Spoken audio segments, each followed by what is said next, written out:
Yes. And then you're in 2 of them. That's right. The one that you're directing is a Shakespeare play. As You Like It. As You Like It. Now, Yeah. why did you choose As You Like It then?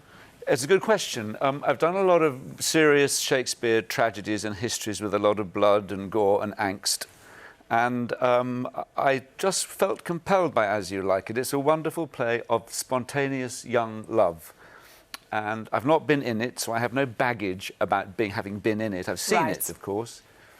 And it's something about young love, young people transformed by love, by desire, in the context of a forest, where like in Midsummer Night's Dream, their personalities, who they are, their sense of themselves is changed by love and by nature.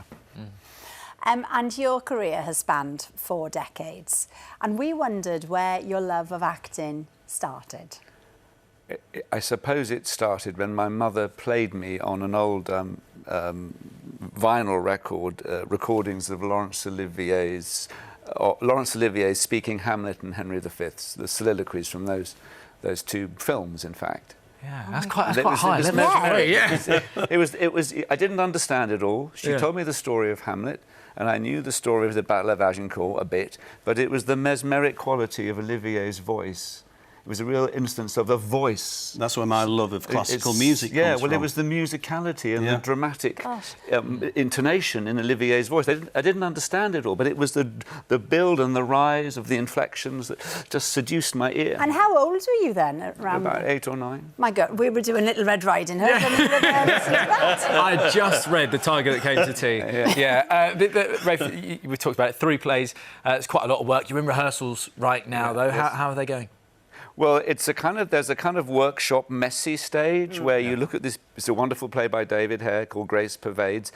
It's about the great Victorian actors Henry Irving, Ellen Terry, and her 2 children. And there's a point you read it, and we all laugh, and then we enjoy it, and then we have to put it on its feet and understand how it works. And we get things wrong, and things aren't quite right. And this is a kind of messy stage where you're digging in to finding out what's really going on inside people and why they say the things they say. So it's you're kind of bumping into the furniture a bit and getting things wrong, and then at the same time suddenly something emerges which you think, oh, that's good, now something's making sense. Yeah, 100%. And the next role that people are looking forward to seeing you in, Danny Boyle's 28 years later. Weeks later we'll know that this country has been hit by a disease, and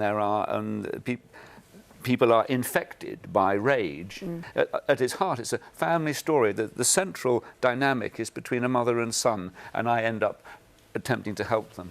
Yeah, I cannot wait for it. I've seen all of those films. Well, Danny's a fantastic director. He's incredibly positive.